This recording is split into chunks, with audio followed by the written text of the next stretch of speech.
I am going to start the new chapter, work, energy and power. It is a very important chapter for you, and it is also a syllabus for the JEE and as well as the NEET and the CBSE examination. And you have learned about the basic concept about the work from the junior classes. So this is also a part of the class 11th. So now today I am going to start about the concept of work. What do you mean by work? What do you mean by work? Today I will discuss what do you mean by work. So in the concept of physics, I am teaching, you are reading, but under the physics this is not considered a work. Physics में इसको हम work नहीं करते. जैसे I am teaching and you are reading, this is not a work. तो what is work in the physics?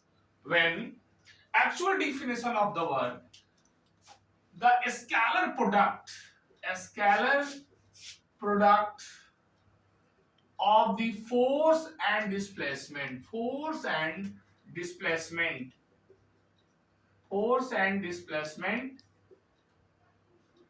work is the scalar product of force and displacement is known as work.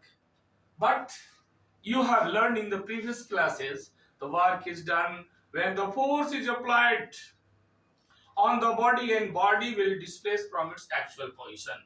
जब किसी भी body पर force लगेगा और body जब displace होगा अपने पोजीशन से, तभी वर्क डन माना जाएगा. जब when you are applying the force on the body but body are not displacing from its actual position, under this condition there will be no work done.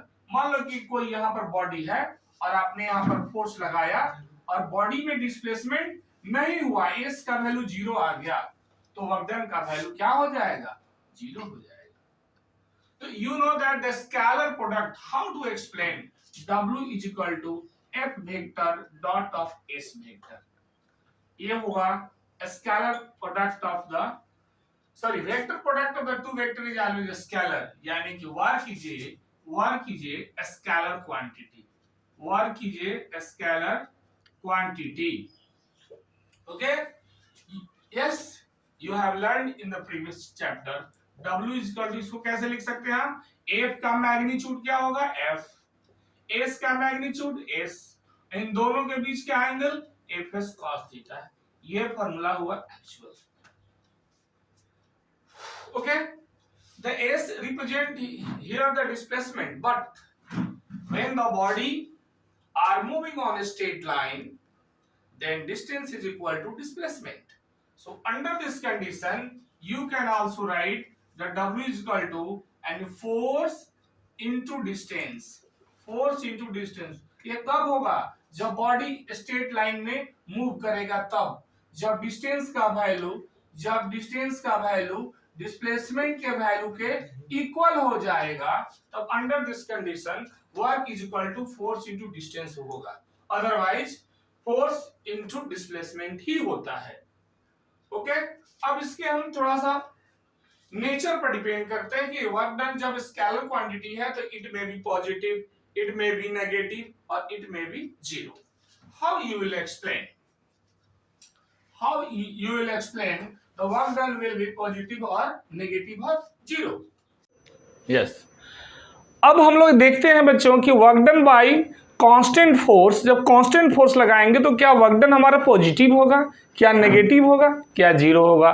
तो तीनों तरह के नेचर ऑफ फोर्स पर हम discuss करते हैं कि work done कब पॉजिटिव होगा. जिससे देख लेते हैं हम लोग. ये फॉर्मूला तुम जानते हो, W बराबर Fs cos थीटा होता है. ये फॉर्मूला है वर्क डन का. ठीक, अब मान लो कि F एंड S, थीटा क्या है? Theta is the angle between force and displacement. ये हमेशा ध्यान रखेंगे कि फोर्स और डिस्प्लेसमेंट के बीच का एंगल क्या है, क्या बन रहा है हमारा. इसी से डिसाइड होगा कि कब वर्क डन पॉजिटिव होगा, कब वर्क डन नेगेटिव होगा और कब 0 होगा. बहुत ही मजेदार है, बहुत इजी है. तो आइए हम लोग देखते हैं जब थीटा का वैल्यू हमारा 0 डिग्री होगा, कब 0 डिग्री होगा और इसके से क्या वर्क डन का वैल्यू पॉजिटिव होगा या नहीं होगा. तो देखते हैं हम लोग W is equal to F S cos 0 degree, और कॉस 0 डिग्री का वैल्यू क्या होता है 1, तो यहाँ पर हम बैठा देंगे फॉर्मूला में 1, तो वर्क डन का वैल्यू क्या आ गया एफ एस आ गया, ये वर्क डन क्या कहलाएगा पॉजिटिव कहलाएगा। तो भाई एक एग्जाम्पल देते हैं जहां पर वर्क डन का वैल्यू क्या होगा, वर्क और फोर्स एंड डिस्प्लेसमेंट का बीच का एंगल क्या हो रहा है 0। Suppose that we are dropping a chalk, we are dropping a candle या anything from a some height, the gravitational force acting on the body in the downward direction and body are displacing in the downward direction, so the angle will be 0 degree। दोनों के बीच का जो होगा angle 0 होगा। Suppose that students you are playing a football in the ground, you are kicking a football, you are kicking a football, in this case you are applying a force on the ball and the ball will displace in the forward direction। Under this condition the force and displacement angle between the force and displacement will be 0 degree।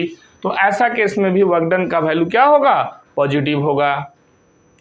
अब second हम देखते हैं कि क्या work done का value negative भी होगा, yes और नो। वर्क डन हम देखते हैं कि क्या नेगेटिव वर्क डन होगा, नेगेटिव वर्क डन होगा, यस होगा। कब, जब फोर्स लगेगा बैकवर्ड डायरेक्शन और ये लगेगा फॉरवर्ड डायरेक्शन में। एफ और एस का जब वैल्यू अपोजिट डायरेक्शन में हो जाएगा तब थीटा का वैल्यू 180 डिग्री होगा, ठीक है। और यहाँ पर जो वर्क डन का वैल्यू नेगेटिव हो जाएगा, W is equal to F S cos 180 degree, और कॉस 180 डिग्री का वैल्यू कितना होगा -1। तो यहाँ पर पुट करेंगे तो हमारे एफ इंटू एस कॉस 180 का डिग्री का वैल्यू -1, तो W is equal to minus F S cos theta, यानी नेगेटिव वर्क डन भी होगा। कब, जब force and displacement are in the opposite direction. Positive work done कब होगा, पॉजिटिव का भी हमने एक्सप्लेन किया, वो कब होगा जब फोर्स का वैल्यू, फोर्स भी सेम डायरेक्शन में और डिस्प्लेसमेंट भी सेम डायरेक्शन में, तब यहाँ पर थीटा का वैल्यू क्या बन रहा है 0 डिग्री। तब यहाँ पर वर्क डन का वैल्यू क्या था हमारा, तो वर्क डन का वैल्यू हमारा पॉजिटिव था, ये पॉजिटिव वर्क डन था। लेकिन when the force and displacement are in opposite direction then work done will be negative. Example when you are swimming in the river, you are applying a force in the backward direction by the leg and hand on the water, and water is also exerts a force on you and you are displacing in the forward direction। So you are applying a force in the backward direction, तुम अपने पैर और हाथ से पीछे की ओर force लगा रहे हो और डिस्प्लेसमेंट आगे की ओर हो रहा है, तो फोर्स और डिस्प्लेसमेंट के बीच का एंगल कितना बना 180 डिग्री। ओके, इसी तरह से तो 180 डिग्री हुआ तो वर्क डन का वैल्यू क्या हो जाएगा नेगेटिव हो जाएगा। तो ये ध्यान रखना है, you will always keep your mind कि when the angle between the force and displacement is कितना 180 degree, under this condition the work done will be negative.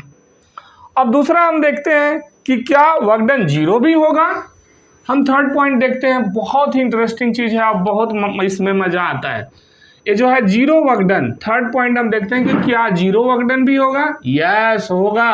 कब होगा, जब एंगल का वैल्यू 90 डिग्री होगा, दोनों के बीच के एंगल का वैल्यू 90 डिग्री होगा।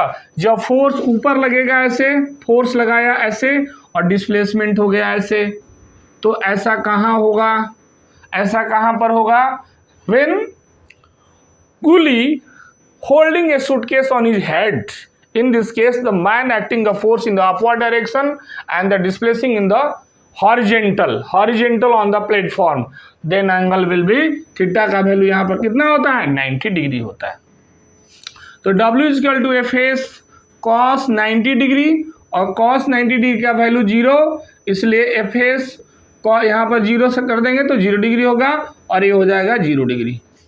इसी तरह से हम दूसरा एग्जाम्पल हम वर्क डन का हम दे सकते हैं कि all planets revolving in the orbit around the sun. मान लो कि यहाँ पर सन है और ये प्लैनेट जो है इसके तरफ घूम रहे हैं, तो यहाँ से हमारा इधर लगा सेंट्रीपेटल फोर्स अंदर की ओर और डिस्प्लेसमेंट हुआ ऊपर की ओर। ये हो गया हमारा डिस्प्लेसमेंट अपवर्ड डायरेक्शन में, तो यहाँ पर बन गया 90 डिग्री। तो वर्क डन का वैल्यू यहाँ पर कितना आ जाएगा, एफ एस कॉस 90 डिग्री और कॉस 90 डिग्री का वैल्यू 0। तो वर्क डन जो है हमारा 0 होगा कब, जब फोर्स के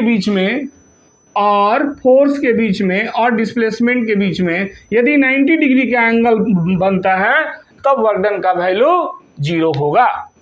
ओके, तो you will always keep your mind. यहाँ पर हमने 3 कंडीशन आप लोगों को सिखाया। 3 कंडीशन हमने आपको क्या क्या सिखाया कि जब फोर्स और डिस्प्लेसमेंट, फोर्स यदि लगता है और डिस्प्लेसमेंट हमारा लगा सेम डायरेक्शन में तो थीटा का वैल्यू 0 डिग्री, तो वर्क डन का value positive, number 1। Number 2, force और डिस्प्लेसमेंट यदि दोनों अपोजिट डायरेक्शन में है, तो यहाँ पर थीटा का वैल्यू 180 डिग्री, यहाँ पर थीटा का वैल्यू 0 डिग्री था, तो यहाँ पर वर्क डन का वैल्यू नेगेटिव हो जाएगा। और थर्ड कंडीशन, यदि फोर्स और डिस्प्लेसमेंट का वैल्यू यदि ये दोनों 90 डिग्री पर होगा तो वर्क डन का वैल्यू 0 होगा। तो वर्क डन में भी पॉजिटिव, नेगेटिव और 0। It is the very very important concept for the work. What is